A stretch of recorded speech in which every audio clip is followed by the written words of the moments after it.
Hey, what's up there, YouTubers? It's me again, Brian, aka Gamer55551. Excuse me. And I am back with a video review. And for this review, we're going to be taking a look at Resident Evil 3, or the Resident Evil 3 remake for the PlayStation 4. It's also available on the Xbox One and PC via Steam. And if you're interested in any gameplay footage of me playing Resident Evil 3 remake, I'll have a link down in the description down below, or you can click on the card that will pop up on the screen up here though. In 1999 though, Electronic Monthly released a magazine that basically covered a lot of the upcoming Resident Evil games that were being produced and being developed by Capcom though. Some of the games range from the now cancelled but sort of interesting original Resident Evil being ported to the Game Boy Color, which there has been some alpha footage of that coming out, which is kind of impressive how they were able to pull some of it off, but obviously limitations prevented it from that happening. It also covered Resident Evil Code Veronica, which at the time was developed for the Sega Dreamcast before eventually being ported over to other systems like PS2 and Nintendo GameCube. It also covered Resident Evil 2 being ported over by Aulx Studio, now part of Rockstar, a game that no one thought could make its way over to the N64, but it did. Not to mention, it managed to do what other N64 games couldn't do, which is basically put CGI or full motion videos in an actual cartridge though. Now granted, it wasn't as clear as say what you would see on the PlayStation or the Sega Dreamcast, but the fact that it was there was very impressive.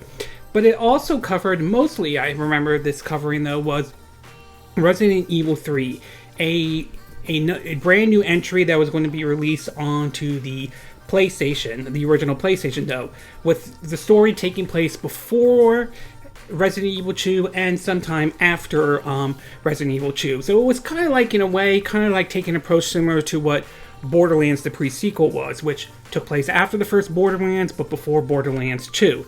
And the game the Resident Evil 3 kind of offered some new features into it, such as getting gunpowder to make bullets, a dodge button or a dodge feature in the game, although you kind of had to time it. I wasn't exactly 100% perfect with it.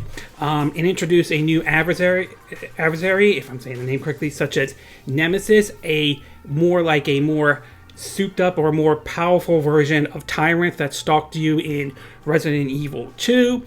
And it also introduced choices to make in the game during certain points where depending on your decisions can go either way. Like for example, in the original 1999 Resident Evil 3, if you had, after you first encountered with Nemesis, after he, well, let's just say Brad meets his unfortunate demise, it gave you a choice of either confronting Nemesis or running into the police station.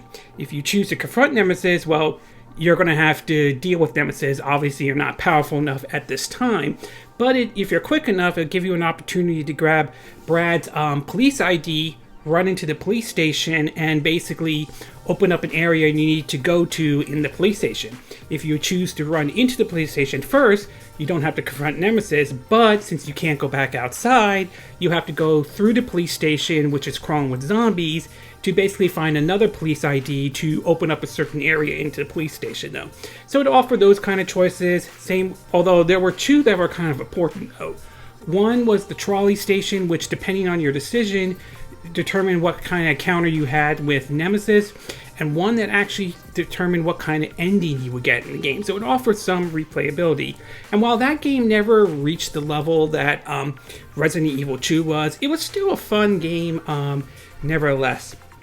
Fast forward to last year, 2019, and Capcom released Resident Evil 2, or a remake, as some like to call it though, a reimagining of the classic 1998 game released on the original PlayStation though, and it was actually good. It offered some new features, some from Resident Evil 3 Nemesis, such as the gunpowder, to some features from Resident Evil 4, it just felt like, even though it was a remake of the original classic, it felt like a brand new game, and it was fun. The combat was good, visuals were good, and Tyrants basically offered both a fun and frustrated moment.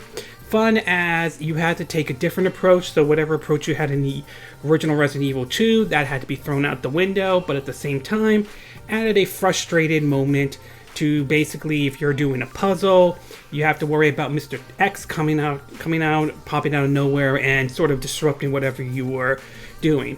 So it was kind of interesting after Resident Evil 2 came out that we heard an announcement that Resident Evil 3 was coming, which I'm not surprised that it was happening. What I was more surprised was seeing the fact that they announced this game that would be out next year. And so while on one hand it was kind of great, on the other hand, I wasn't a big fan of the idea of the whole, like having this version out and then have another version out next year. I'm not sort of a big fan of that kind of approach. Well, Resident Evil 3 remake has already been out since April. I've finished, or at least played part of the game, and I will say that it's good, but I would say my impression with it so far has been very mixed at best. So why don't we get started with the pros and cons, and we'll start off first with the pros.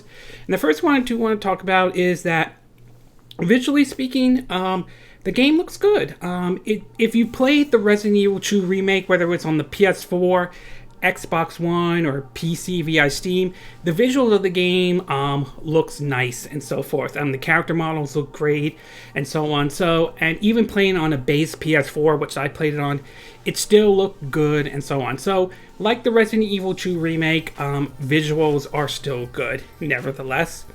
The next thing, of course, is the gameplay and the combat, and gameplay and the controls as well. And like the Resident Evil 2 remake, it follows that same formula as well. It is a third-person, over-the-shoulder kind of approach. You still have the ability, if you find gunpowder or different kind of ammo powder, you can make different kinds of weapons and so forth.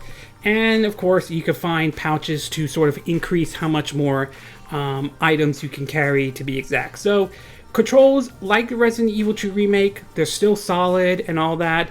I'm still not a big fan of the whole item box situation. I still prefer the kind of approach in Resident Evil 4, but nevertheless, gameplay and controls are still solid.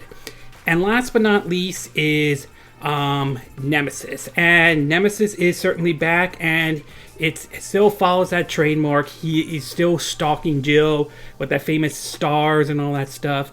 And it's also interesting to see different variety of weapons he now carries. Yes, there is one point where he does carry a rocket launcher, but he also carries a flamethrower and so forth. And although his design is kind of a bit odd, I just feel like the way the clothes he wears, it looks like they took a whole bunch of garbage bags and just wrapped it around him and all. It's an odd design though, but nevertheless though, he still has that intimidating look and so forth and all that stuff. So Nemesis is back. I like how Nemesis is sort of portrayed in the Resident Evil 3 remake. So overall, like I said, Nemesis is back.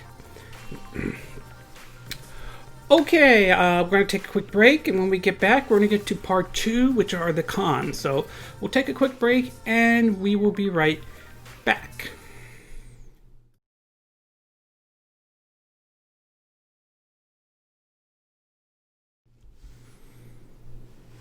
Okay, and we are back with part 2 of our video review of Resident Evil 3 for the PlayStation 4. So now that I gave you the pros, why don't we get started with the cons? And there are 2 cons I do want to talk about. Now, as I mentioned in the pro, I talked about Nemesis, and I thought great that they brought him back. I liked some of the new looks to some certain degree, even though I thought his clothes looked like they wrapped like garbage bags around him and all that stuff. Though, and he had that iconic stars and all that. And I mean, that's all fine and dandy though, but I can understand why some might find him disappointed to have how they brought it back.